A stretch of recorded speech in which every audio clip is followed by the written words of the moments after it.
Halo teman dan rekan dimanapun Anda berada. Kami dari kelompok C10, Departemen Teknik Sipil dan Lingkungan, Fakultas Teknik Universitas Gadjah Mada, akan memaparkan terkait tugas struktur baja 1, yaitu pemodelan dan desain portal 2D, di mana kami mengambil contoh struktur parkiran Abu Bakar Ali. Sebelum memaparkan hasil pekerjaan kami, ada baiknya kami perkenalkan diri dulu. Saya Bion Rezi Pradana Purba. Saya Dava Kus Prasetyo. Saya Fikri Zakaria. Kami akan memaparkan tugas struktur baja 1 kami. Berikut adalah tampak melintang parkiran Abu Bakar Ali. Selanjutnya adalah tampak memanjangnya.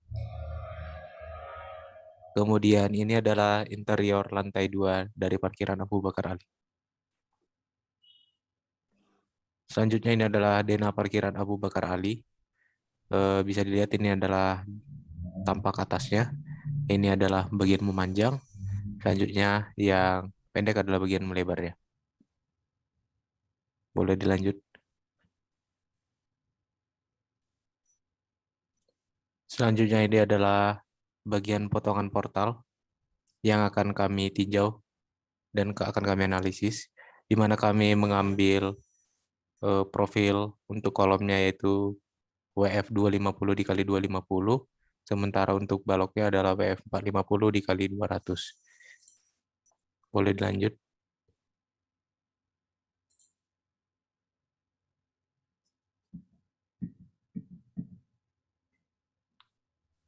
Seperti yang sudah saya katakan sebelumnya, ini adalah profil yang akan kami gunakan, yaitu kolomnya WF 250 kali 250 dan balok WF 450 dikali 200. Kemudian kita masuk ke aspek pemodelan. Ini adalah define layout yang akan digunakan di SAP, di mana pertama-tama kita input data dulu terkait jarak eh, antar titiknya. Pertama 0, selanjutnya berjarak 4 meter, selanjutnya berjarak 6,8 meter, kemudian berjarak 6,8 meter. Demikian pula untuk grid D-nya terkait tingginya yaitu 0, selanjutnya di input 5,5 meter, dan di input sebesar 3,8 meter. Boleh dilanjut.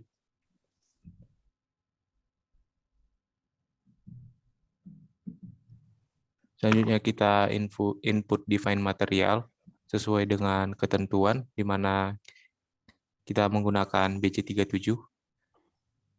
Data-data berikut yang ada di tabel akan dimasukkan ke SAP, seperti tertera di layar. Boleh dilanjut. Kemudian ini adalah assign join-nya.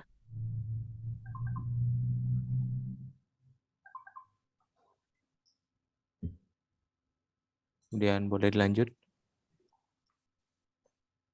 Kemudian ini adalah define frame section, kolom, dan balok. Ini adalah tabel yang kami gunakan dari sumber Rudi Gunawan, tabel profil baja konstruksi yang nanti dari spesifikasi berikut akan dimasukkan ke SAP, yang akan ditampilkan di slide berikutnya. Berikut adalah pemodelan yang diinput di SAP dari WF 250 dikali 250 dan juga WF 450 dikali 200, bisa dilihat di layar.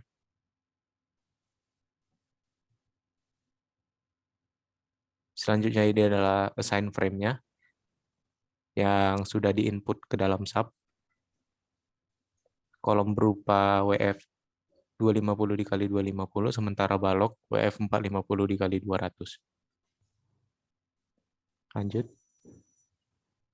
Kemudian ini adalah define load pattern-nya, di mana kami menginput dead load, kemudian ADL, kemudian live load, dan beban gempa. Oke, lanjut. Selanjutnya terkait DL-ADL, LL, dan penjelasan berikutnya akan dipaparkan oleh rekan saya, Dava Kus Prasetyo. Dipersilahkan. Oke, jadi untuk ini terdapat beban kolom. Nah, beban kolom itu di lantai 1 sama lantai 2 itu memiliki, karena memakai jenis yang sama, jadi berat jenisnya sama. luas penampangnya juga sama, cuman berbeda di panjang kolom. Yang di lantai 1 itu memiliki panjang 5,5, sedangkan di lantai 2 itu 2,8. Dan jumlah kolomnya ada 4. Terus dari ini semua nanti dikali, nanti ketemu beban kolom sebesar 15,91 kilonewton untuk lantai 1 dan 8,1 untuk lantai 2. Selanjutnya beban balok. Beban balok yang berada di lantai 1 begini itu memiliki berat jenis yang sama juga seperti di lantai 2. Luas penampangnya juga sama karena profil yang digunakan sama. Bentang portal juga sama dan beban meratanya jadi seperti ini. Beban balok diperoleh sebesar 13,37 kilonewton untuk di kedua lantai. Selanjutnya ada beban ADL. Beban ADL-nya terdiri dari beban plat lantai dan beban MFP. Dari beban plat lantai, kita mengetahui berat jenis beton itu 24, tebal plat lantainya 0,12, lebar tributary area tadi yang bagian dipotong untuk diidentifikasi itu sebesar 7,3 meter. 7,3 meter ya. Terus beban mati platnya itu, sehingga beban mati plat itu sama dengan 21,024. Diperoleh segini. Selanjutnya ada beban MEP. Beban mati MEP di setiap lantai digunakan sebesar 1,5 kN. Selanjutnya, lebar tributary area masih sama. Beban mati MEP dilakukan perhitungan sehingga diperoleh total beban ADL itu dari beban mati plat ditambah beban mati MEP sebesar 31,974 untuk di kedua lantai. Selanjutnya kita ada live load. Beban hidup yang digunakan itu ada 1,92. Ini berdasarkan SMI untuk kendaraan mobil. Lebar tributary area segini. Selanjutnya dikali nanti ketemu beban hidup struktur sebesar 14,016 di setiap lantainya. Selanjutnya, nah ini perhitungan manual massa portal. Diketahui lantai 2 itu diperoleh, tiap lantai diperoleh sebesar segini. Dead load-nya itu 21,47 kN untuk di lantai 2, lantai 1 29,29 kN, live load di lantai 2 dan lantai 1 sama sebesar 246,68. Karena partisipan massa untuk pengujian ini digunakan kombinasi beban 1 DL ditambah ADL ditambah 0,3 LL, sehingga LL yang digunakan 30%. Diperoleh LL-nya di tiap lantai sebesar 74,00448 kN.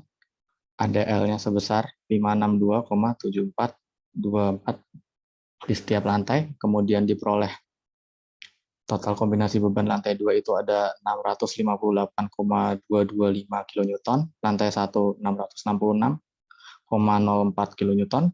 Selanjutnya dijumlah sehingga total massa per portalnya itu ada 1.324,265 kN. Selanjutnya beban gempa tadi diperoleh dari ADL ini beban gempa sehingga massa lantainya itu 592,0,358. Itu dari jumlah dari untuk beban gempa itu massa lantainya diperoleh dari jumlah dari dead load ditambah ADL sehingga ketemu di massa lantai 1 dan lantai 2 sebesar segini. Seperti di layar, koefisien percepatan gempa itu untuk lantai 1 0,1 dan lantai 2 0,15. Kemudian beban gempa dari massa lantai dikali dengan percepatan ketemu beban gempa. Untuk lantai 1 itu sebesar 59,2 kN dan lantai 2 itu 87,663 kN. Selanjutnya kita input beban lateral, yaitu untuk beban gempa di masing-masing join-nya. Di lantai 1 kita input sebesar beban gempa yang terjadi di lantai 1 dan lantai 2 sebesar di lantai 2. Kita input di setiap join. Selanjutnya load combination. Ini kita tentukan ada beberapa load combination seperti terlihat di dalam layar. Terus kita define my source seperti di layar. Kemudian kita running. Selanjutnya kita peroleh masa output sub. Nah, di sini diketahui masa output sub dari tiap kombinasi dapat dilihat di global ini. Sedangkan kita menggunakan masa manual tadi 1 dikali DL ditambah ADL ditambah 0,3 LL, dan masa subnya itu diperoleh sebesar 1.322 kilonewton, dan masa manual tadi ketahui errornya itu sebesar 10%. Errornya sebesar 0,10%. Ini terdapat grafik momen dan axial force dari masing-masing kombinasi beban yang diberikan kepada portal. Ini untuk 1,2 dalam kurung dikali dalam kurung DL ditambah ADL tambah 1,6 L. Selanjutnya untuk 1,4 LL. Selanjutnya juga 1,2 DL ditambah ADL ditambah 1 beban gempa. Selanjutnya 1 DL ditambah 1 LL. Ini ada DL ditambah ADL ditambah 0,3 LL. Selanjutnya ini untuk struktur check design. Kita masuk dari list combination load tadi, kita pindah di add ke design load combination, terus di OK. Ini selanjutnya akan dijelaskan oleh teman saya, Fikri. Silakan. Oke, makasih Dava. Ini saya akan menjelaskan tentang efektif line check. Nah, di sini efektif line itu berguna untuk apa sih? Ya, di sini tuh efektif line digunakan untuk menentukan kolom kita itu elastis atau tidak elastis begitu. Dengan menentukan nilai lambda, dengan membandingkan nilai lambdanya nanti. Nah, bagaimana kita mencarinya? Karena kita menggunakan portal bergoyang, karena tidak ada bracing, maka kita menggunakan tabel bagian kanan. Nah, di tabel bagian kanan, nah, kita menggunakan rumus seperti demikian, teman-teman. Mungkin bisa di next sebentar, Mas David. Nah, karena kita sudah mendapatkan perbandingan demikian di GA, di titik A, terus di titik B dan titik C dengan perbandingan demikian. Kemudian di nilai K1 kita mendapatkan 1,17. Bisa kembali ke slide sebelumnya, Mas. Nah, jika kita tarik garis dari GA dan GE, karena kita kolomnya ada di atas kita A, kemudian di bawah kita B, di bawah kita E, maka kita tarik dari garis GA ke GE. Bisa di next lagi, Mas. Nah, kita dapatkan nilai 1,17 dari GA yang kita tarik dari garis titik 0,46 dan GE 0,69. Bisa di next. Nah, kemudian untuk effective length kita dapat inputkan ke analis method. Nanti kita ganti dengan effective length. Kemudian untuk nilai K bisa kita inputkan ke effective factor di K2 major. Untuk analisis sendiri kita menggunakan di next dulu, Mas Teguh. Nah, kita menggunakan kolom di bagian AE yang memiliki PM rasio 0,216. Kita inputkan nilai K-nya di kolom yang kita tinjau tersebut, dan untuk analisnya dengan menggunakan kolom tersebut. Oke, bisa di next, Mas. Oke, next lagi. Nah, itu yang kolom kita tinjau di titik AE. Next. Nah, untuk data sendiri kita harus mencari PM dulu. Untuk data-data dari kolom yang kita tinjau, AG bernilai 8998, kemudian IE dapat mendapatkan nilai demikian dengan satuan milimeter pangkat 4, IE demikian, SX demikian, SI juga demikian. HB sudah jelas, teman-teman, kita menggunakan profil kolom 250 kali 250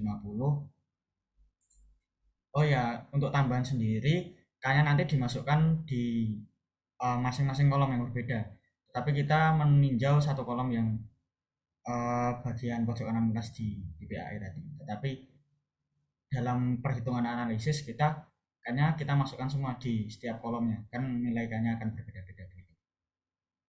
Terus data-datanya dimensi sudah jelas, kemudian untuk bajanya FY kita menggunakan 240 MPa, FU 372 MPa, terus kekuatan geser bernilai 80.000 MPa, CW-nya didapatkan demikian. Terus untuk cek tekur lokal demikian. Nah ini kayak tadi kita gunakan untuk menentukan cek tekuk elastis atau tekuk non elastis. Nah di sini kita membandingkan lambda dan lambda batasnya. Dan ternyata kita mendapatkan jenis tekuk tidak elastis begitu. Bisa di next. Nah untuk flektoral backing stress, torsional backing stress, dan kuat tekan nominal, kolom kita mendapatkan nilai demikian. Flektoral backing stress FE nilai 746,31 MPa, HCl 209,77 MPa. Torsional backing stress kita mendapatkan FE 943,98 MPa, CR 215,77 MPa. Dan tekan nominalnya PNC dapat 187,56, terus PNT dapat 1991. Nah itu kita bandingkan. Nah kita mencari nilai minimum antara PNC dan PNT, dan akhirnya kita mendapatkan 188,7, dan kita kali dengan angka reduksi 0,9 dan mendapatkan hasil 1698,8 kN. Untuk PN disab kita mendapatkan 1761,37. Error kita masih di bawah 5%, di angka 3,5%. Bisa di next. Oke. Untuk cek tekuk lokal sendiri di kuadrantur rencana MN sebenarnya demikian. Lambda F kita dapat 5,928, lambda BF 10,96, lambda RF 28,06. Terus cek status ternyata sayap dan badan kita kompak, dan kita dapatkan MNY sama dengan MP itu sama dengan 224,856 kN. Bisa di next. Nah, untuk lateral torsional backing sendiri, data yang kita dapat adalah seperti demikian. Karena LB lebih kecil sama dengan LP, maka kondisi lateral torsional backing ini tidak berlaku untuk kolom kita, jadi tidak dipakai. Bisa di next. Nah, untuk menentur nominal sendiri, MN dikali angka reduksi kita dapatkan 202,37 kN, dan MN sub kita mendapatkan nilai 202,368 kN. Error yang terjadi di kita sekitar 0,001%. Sangat kecil. Bisa next. Nah, untuk penghasilan kolom selanjutnya, kita menentukan nilai PU dan MU dengan kita tinjau dengan kombinasi beban 1,2 DL tambah 1,2 ADL dan tambah 1,6 LL. MU yang kita dapat seperti demikian, 28,0525 kN, PU-nya 25,927 kN, PU-nya 100,497 kN. Terus faktor implikasi bisa dihitung PU MU seperti demikian. Oke, bisa next mas. Nah, faktor implikasi seperti demikian menggunakan rumus simplifikasi. Nah, didapatkan nilai demikian, data-data demikian. PR yang didapatkan hasil akhirnya adalah 115,59 kN. MR-nya kita dapat 71,789 kN. Next. Nah, untuk cek terhadap kombinasi tekan motor sendiri, kita menggunakan persamaan di samping, dan ternyata PU per sigma PN kita lebih kecil dari 0,2, maka kita menggunakan kasus nomor B. Nah, kasus nomor B kita menggunakan rumus demikian. Akhirnya setelah kita dapatkan perhitungan, kita dapatkan 0,2176, yang mana itu lebih kecil sama dengan 1. Berarti udah ngomong OB. Oke, bisa next mas. Nah, kemudian kita cek geser nominalnya. Geser nominalnya lambda W kita dapat 21,11, lambda MRW kita dapat 64,66. Cek langsing ternyata tidak langsing. Dan kemudian untuk CV sendiri bernilai 1, terus sigma Fn sama dengan 291,6 kilonewton, dan ketika dianalisis sub juga mendapatkan nilai yang sama, error kita 0%. Next. Nah, untuk sub demikian, kita mendapatkan nilai-nilai sub dari batang data tinjau demikian. Oke, bisa di next. Nah, untuk analisis manual balok akan dijelaskan teman saya, Dion Rezi Pradana Purba. Monggo Mas Dion. Baik, terima kasih atas kesempatannya. Selanjutnya kita melakukan analisis manual terhadap balok, di mana balok yang kita tinjau adalah seperti tertera pada layar berikut. Boleh dilanjut.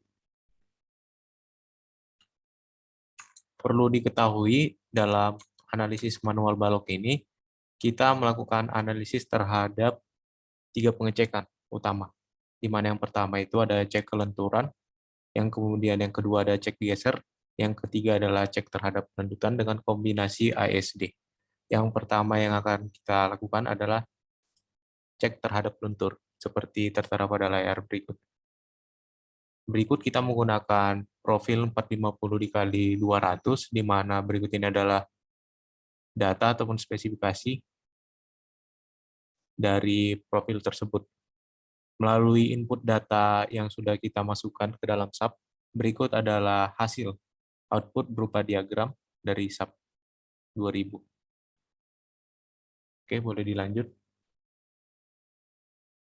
Yang pertama adalah yield atau pengecekan terhadap tekuk lokal, di mana dalam pengecekan ini kita melakukan cek rasio lebar terhadap tebal untuk flange dan web, di mana nantinya kita akan mencari nilai lambda F dan lambda W untuk dibandingkan dengan lambda PF dan lambda PW. Apabila nilai lambda F dan lambda W lebih kecil daripada lambda PF dan lambda PW, maka dapat disimpulkan bahwa profil tersebut adalah sayap dan badannya adalah kompak. Hal demikian terjadi pada kasus seperti yang kami analisis, di mana nilai lambda F dan lambda W-nya lebih kecil daripada lambda PF dan lambda PW, sehingga dapat disimpulkan bahwa sayap dan badannya kompak. Kemudian kita mencari nilai MN, di mana MN tersebut sama dengan MP, di mana MP itu sama dengan nilainya adalah FY dikali ZX, di mana hasil perhitungannya didapat bahwa nilai MN itu 389,04 kN. Boleh dilanjut. Selanjutnya kita mencari lateral torsional buckling, di mana dalam mencari lateral torsional buckling ini kami mengacu kepada SNI 1729 tahun 2020. Dinyatakan bahwa terdapat 3 kemungkinan, yaitu yang pertama, nilai LB lebih kecil sama dengan nilai LP, maka keadaan batas tekuk torsi lateralnya tidak berlaku. Kemudian kondisi yang kedua adalah nilai LP lebih kecil dari LB, lebih kecil sama dengan LR. Kemudian kondisi yang ketiga adalah nilai LB lebih besar daripada LR. Didapat bahwa sesuai dengan kasus yang kami tinjau ini, sesuai dengan kondisi yang kedua, yaitu LP lebih kecil dari LB, lebih kecil sama dengan LR. Maka kita perlu mencari nilai MN, di mana dalam mencari nilai MN sesuai dengan rumus yang tertera di layar ini, kita masih perlu mencari nilai CB. Dalam mencari nilai CB ini kita perlu menginput rumus, yaitu 12,5 dikali M max dibagi 2,5 M max ditambah 3 MA ditambah 4 MB ditambah 3 MC, di mana MB MC itu adalah nilai mutlak momen pada titik seperempat, titik tengah, dan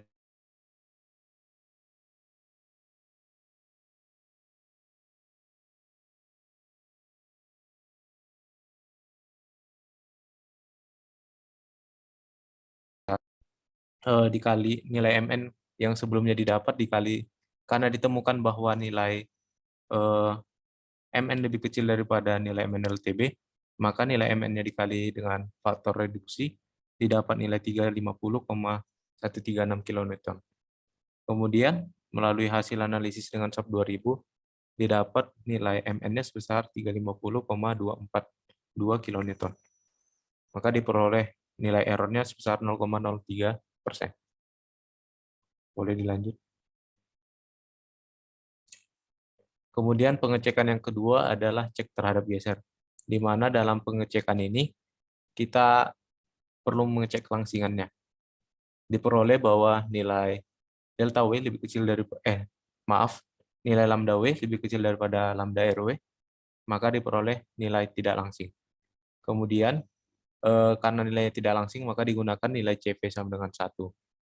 Kemudian kita mencari nilai Vn, di mana rumus dari Vn itu adalah 0,6 dikali FY dikali AW dikali CV1. Didapat nilai Vn, kemudian dikali dengan faktor reduksi, diperoleh nilai 524,88 kN. Kemudian melalui SAP 2000 kita peroleh nilai Vn sebesar 524,88 kN. Maka error yang diperoleh sebesar 0%. Boleh dilanjut.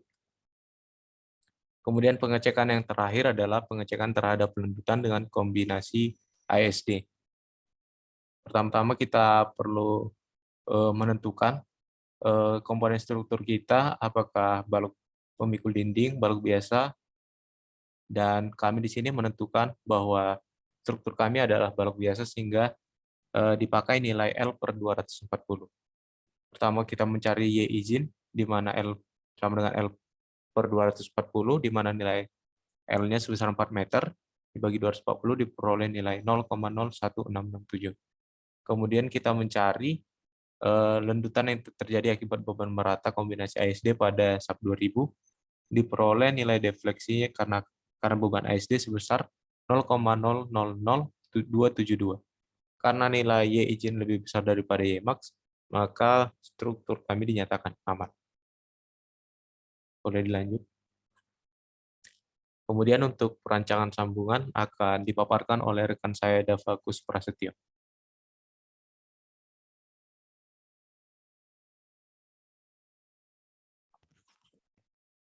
Tes masuk ya. Masuk dah. Masuk, Mas. Oke. Untuk perancangan sambungan, pertama kita menentukan titik tinjau. Nah, kita memilih titik tinjau yang berada di titik ini. Selanjutnya kita menentukan nilai VU, MU, dan PU.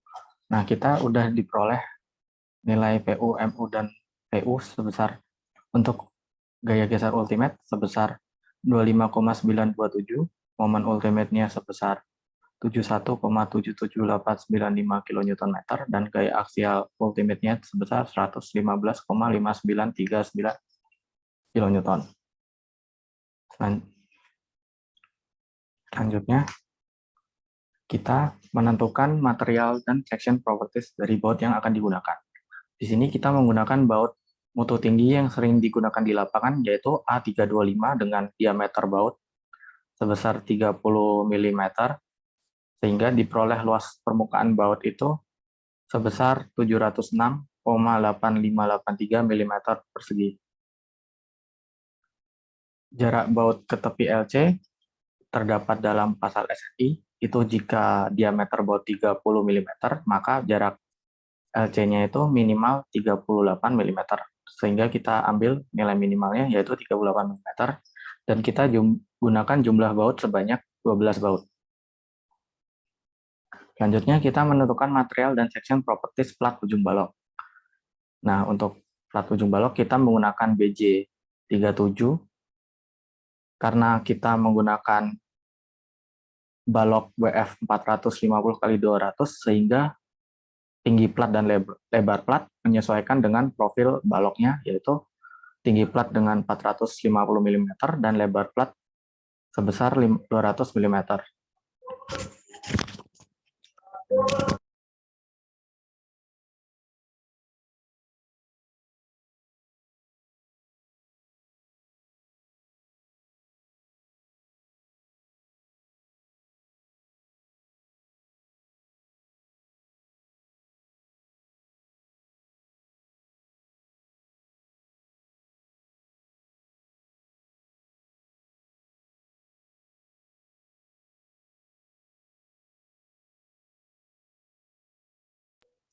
Mohon maaf, tadi ada gangguan suara. Nah, selanjutnya kita menentukan lebar luasan tekan. Lebar luasan tekan itu diperoleh dari 0,75 dikali lebar plat, sehingga diperoleh nilai 150 mm. Tebal plat, kita menentukan tebal platnya 5 mm. Selanjutnya kita menentukan letak garis netral. Yang pertama kita cari adalah jarak vertikal baut atau S. Nah, jarak vertikal baut atau S itu dicari dari rumus H dikurangi 2LC dibagi dengan jumlah baut per 2 dikurangi 1, sehingga diperoleh S-nya itu sebesar 74,8 mm. Nah, itu selanjutnya kita cek jika S-nya itu harus lebih kecil dari 3 kali diameter baut. Karena kemudian kita cek, karena sudah aman, berarti bisa dilanjut. Untuk lebar luasan tarik, ya, yang dilambangkan dengan ini, kita peroleh 18,8996 mm dicari dari 2 dikali luas baut dibagi dengan S. Kemudian kita mencari garis netral, yaitu X, dari persamaan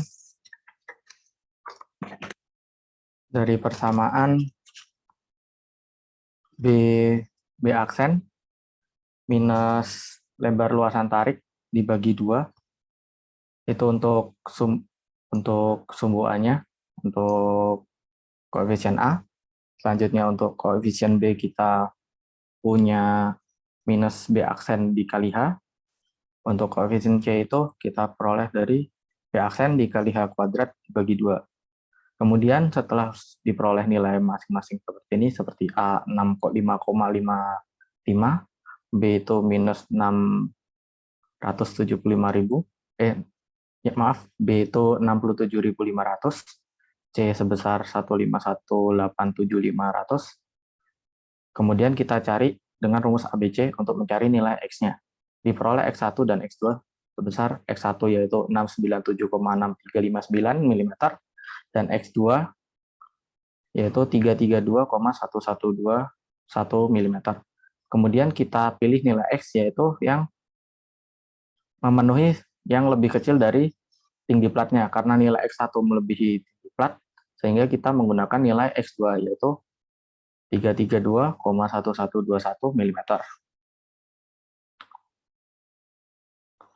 Kemudian kita menentukan tegangan lentur yang terjadi, itu terdapat sigma 3, sigma 1, MU, dan sigma 2.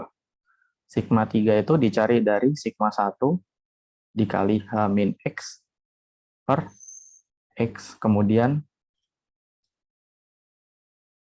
nah ini kita nilai sigma 1 itu harus dicari dengan menggunakan Goldschmidt. Sehingga kita sudah punya nilai MU di atas, karena rumus MU-nya itu sama dengan setengah dikali sigma 1 dikali luasan tarik dikali 2/3 dikali luasan tarik dikali X dikali 2/3 dikali X ditambah setengah dikali sigma 3 dikali B aksen dikali dalam kurung H min X dikali 2/3 dikali H min X lagi sama dengan MU. Nah, itu nanti kita mencari nilai MU karena kita melakukan perhitungan menggunakan Excel, kita menggunakan Goldschmidt sehingga sigma 1 diperoleh 76,235. Kemudian sigma 2 juga kita peroleh 67,51 MPa. Terus selanjutnya kita menentukan gaya tarik maksimum baut.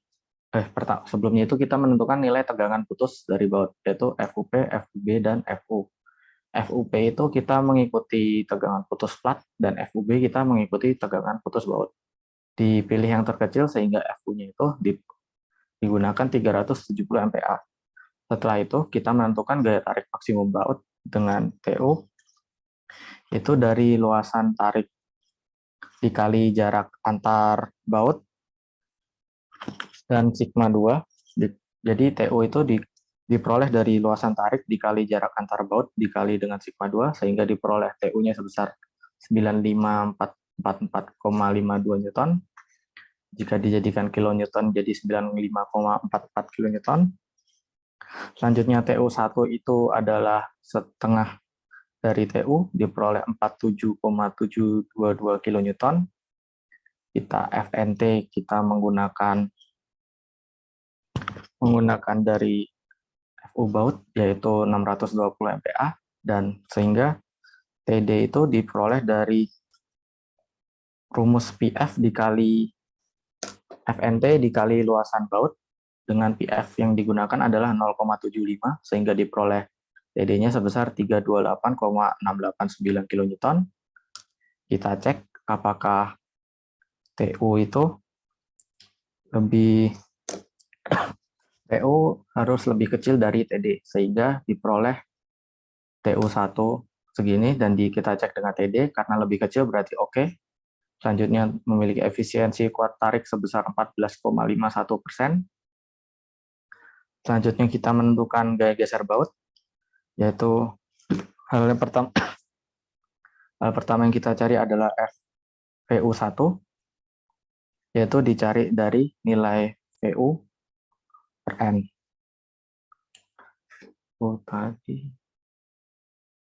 Nah, kita peroleh segini. VU tadi berasal dari nilai ultimate yang digunakan, yang ada di slide awal. Segini, 25,927. Kemudian dibagi N-nya banyak banget, berarti dibagi 12. Diperoleh 2,1605 kilonewton. Kemudian FNV-nya diperoleh dari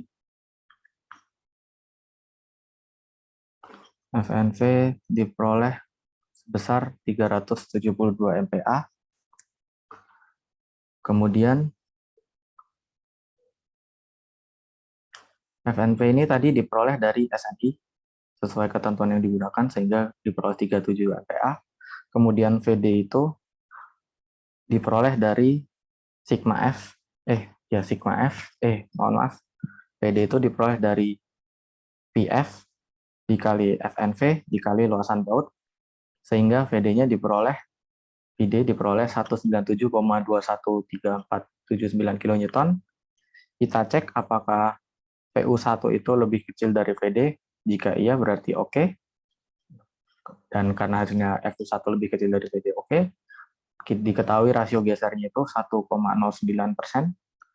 Selanjutnya kita menentukan gaya tumpuan baut. Untuk menentukan gaya tumpuan baut, kita memiliki RD syarat, yaitu dari rumus IF kali 2,4 dikali diameter baut dikali TP dikali FUP, sehingga diperoleh 99.900 Newton. Kemudian kita cari Rn untuk masing-masing baut. Dari Rn masing-masing baut sudah diperoleh 1,2, RD-nya 6,3. Nah, RD yang digunakan ini harus lebih kecil dari RD syarat. Jika RD yang diperoleh dari hitungan baut ini lebih besar dari RD syarat, maka RD syarat yang digunakan.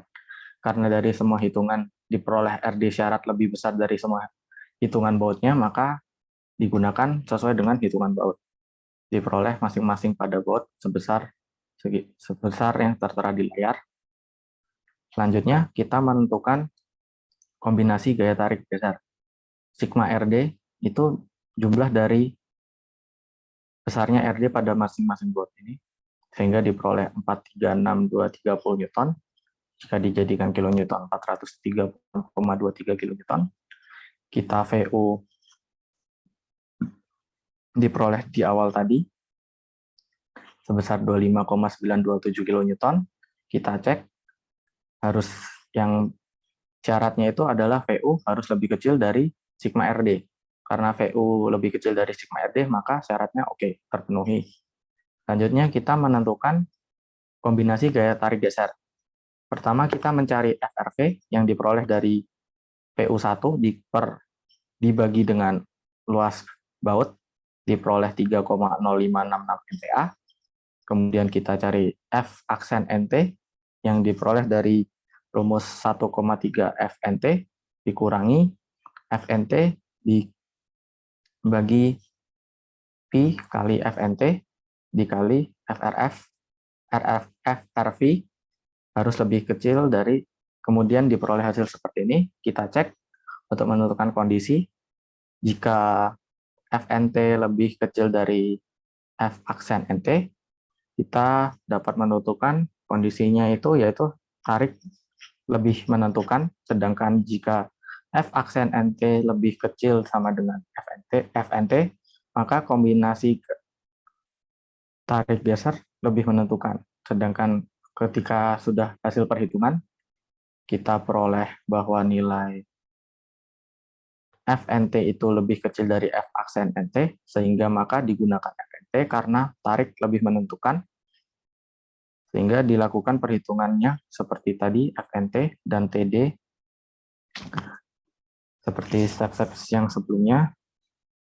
Kemudian TD kita peroleh dari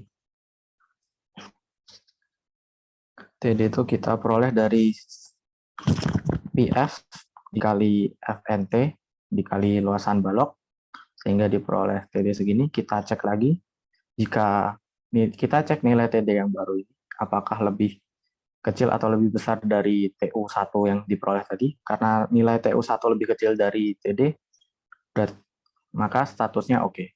Selanjutnya, karena sudah diketahui semua dimensi yang dibutuhkan, kita melakukan perancangan sambungan. Di sini kita menggunakan plat 450 kali 200 dengan baut A325 dengan diameter 30 mm, jarak LC-nya 38 dan S-nya 74,8. Dan ini adalah foto tampak dari samping, yaitu dengan tebal plat 5 mm.